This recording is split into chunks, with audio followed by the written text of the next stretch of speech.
deal was that the colonists would pay a certain membership fee into the colony, and for that membership fee they would receive a 5-acre parcel of land, a house, and an orchard. And from that, that's where they were supposed to live for the rest of their lives and live off of this orchard. If you had paid your full membership into the colony, which for most people was about $600, you would receive your 5-acre parcel of land, you would receive a full house. It had quite a number of rooms in it, and your orchard, and a well partially completed. Very few people were able to do that. They did not have $600. In fact, some of them only put in $200, $250 into their membership. And for those people, they received still their 5 acres block of land, but their house was reduced to a shanty, which was like maybe a 12 by 14 little building that they lived in. Our father was born in a shanty, as far as we know. It was just like that one. It was sitting right down here in the creek, less than a half a mile from here. And that was old man Bumann's. When my grandfather homesteaded this ranch in 1886, this was the first building that he built. This is where he lived. It's a homestead shanty. It has the table that's inside there is the original table that he used in 1886. There was also a stove in there at that time, and of course his bed. This one was up on 11th Street there on the Bill Will property, and I bought that property from the Will estate. A lady lived up here along Jack Road, Margie Gaines, and she said, "What are you going to do with that?" And I said, "Well, we'll probably destroy it." "Well, why don't you give it to the town council and we'll move it down there?" And that's what they did. And the same with that old hotel. That was over here on Collie Taten's property. I bought that property from Collie Taten and it had that old hotel on it. Margie wanted to move that over here. They was going to restore the thing, but you know, the studs are 4 feet apart in that thing. It would cost a fortune to restore that. I guess they haven't come up with that much money yet. It was built, I understand, in 1885. You know, I didn't know anybody that lived in that except old Collie Taten, who was a bachelor. And I used to go see him once in a while in there.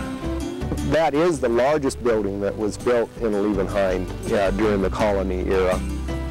It was built by one of the more wealthy colonists. His name was Herman Beck.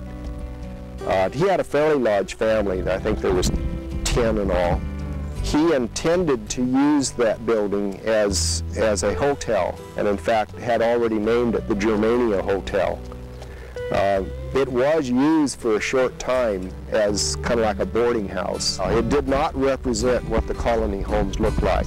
Even though it was built by the colonists, it was not built by Herman Beck.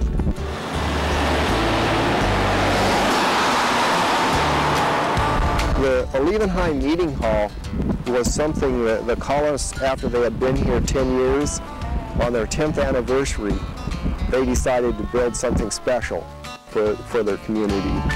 The community got together and we built the lumber, which was brought out by horse and wagon from San Diego.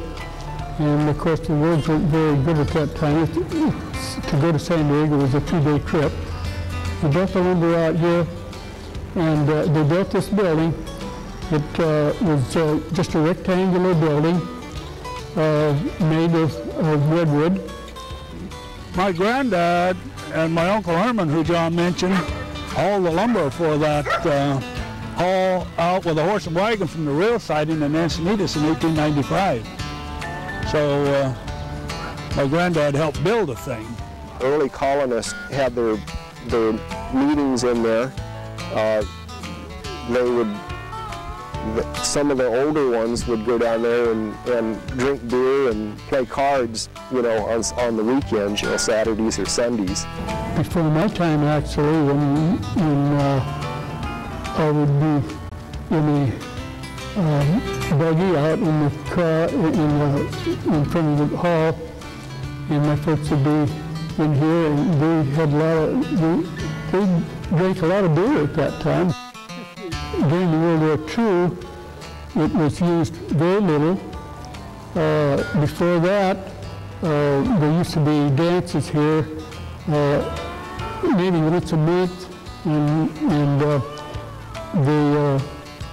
the floor, I think that this is the third floor that was put in here. So, you know, they really stomped around on it. They were very well attended because there was a lot of servicemen, Marines, sailors, came out every 2 weeks they had a dance. And the local band played.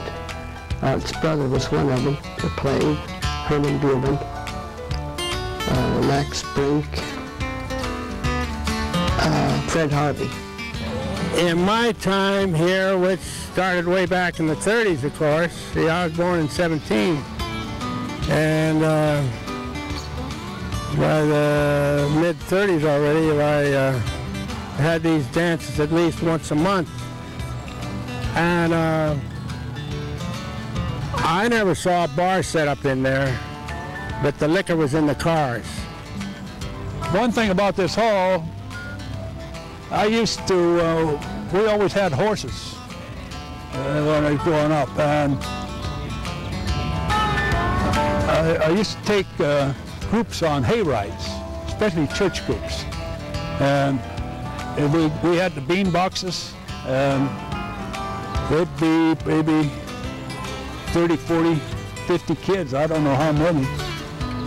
But we came over here to party in this hall. Well, that's before we had electricity. We had a Coleman lanterns that you know, used white gas. And one of these guys from the church was filling this lantern up at the piano stool, and he spilled gasoline all over the place.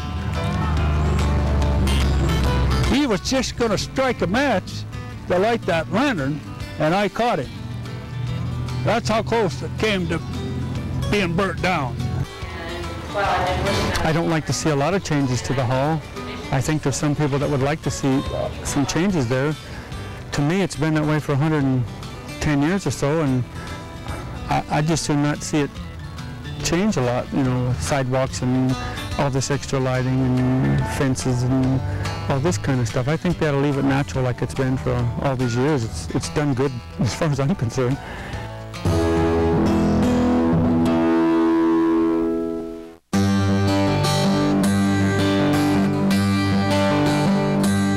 There wasn't really one single commodity that they farmed here and sold. They made their income from a large number of things. They farmed the fields and got, you know, oat hay and grain and barley, but all that was put back into the animals to feed the chickens and the cows and the horses. But there had to be an income, you know, with the chickens, and then all that. They had 50 head of cattle here, and the calves, they'd let them get 350, 400 pounds, and then they would butcher them, take them to San Diego and sell them. But nowadays that wouldn't work, that you can butcher here in the barn and take them to San Diego and sell them. That wouldn't work anymore, but it did in those days. Lima beans was our main crop, and our father was a very aggressive person. And those were raised without water. That was one thing about that lima bean. You'd plant it, they would work the soil in the wintertime and have a dry mulch on top of the ground, about an inch or two, and plant the beans with a bean planter. And they would plant them down in the moisture, and those beans would come up. And back in those days, we had fog. And you younger generations haven't seen any of that kind of fog for a long, long time. And you just had to almost get out and walk in front of the car because it was so foggy. Well, that's how the beans got irrigated. And they grew quite well here. Silas was pretty, he was a good carpenter, I was told. But he did farming. He also worked in the copper mines. The far end of Lone Jack, there used to be some copper mines. And he worked in the copper mines also. It's just a lot of history, and it's, I mean, like in this barn, I can just look around and see things that my dad probably had and used, his horse harnesses and stuff when he was a kid, you know, and they're just not any good for anything, but I just hate to, you know, just hate to part with them. This old piece here. Oh yeah, this thing here, this corn planter, this, I can remember this belonged to my grandma, Grandma Cole, and she used to have chickens, and from what I understand, she used to plant corn and use the corn for the chickens. And it's kind of neat. You fill this full of corn and you just push it in the ground and open it up, and it drops 2 or 3 seeds in the ground. So I've used it for all these years and years, and it just keeps it working. And it's probably one of the oldest things probably around here. We had no electricity, no running water. My husband hauled every drop of water that we used in a big tank on top of a truck. And so we were very careful with water. The kids, I put 2 at a time in the bathtub. Saved water. We didn't waste a drop. We had a well, and I guess during the winter months there was water available, but during the summer months, just about every Sunday morning, it was kind of a ritual my dad did. He would put this big water tank on the truck, and there was a faucet up in Rancho Santa Fe where we'd go up and get a big tank of water. Sometimes you get 2 of them, then bring them up and dump them in the well, and then pump them up to our water tank. So we had to be very careful with water. You know, we didn't have lawns. That's probably why my father never had a lawn that I can remember, because, you know, he just never had the water for it.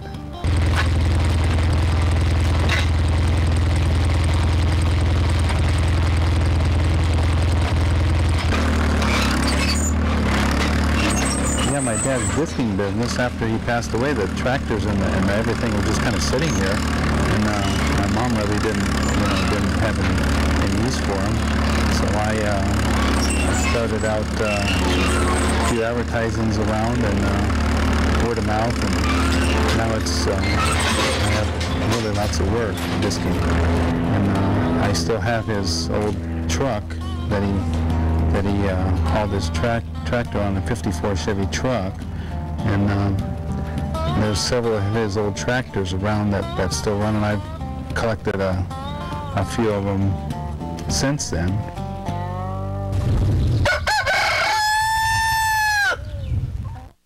Most of the buildings that are on this ranch were built between 1886 and 1919.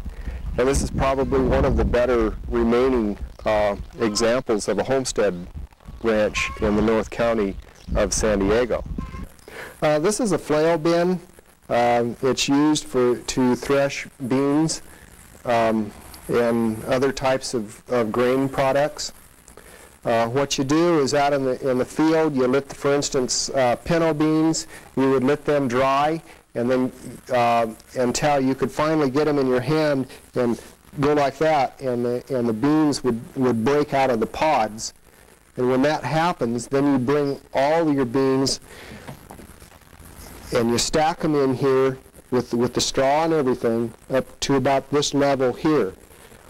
And then you tamp it down with this tamping club here.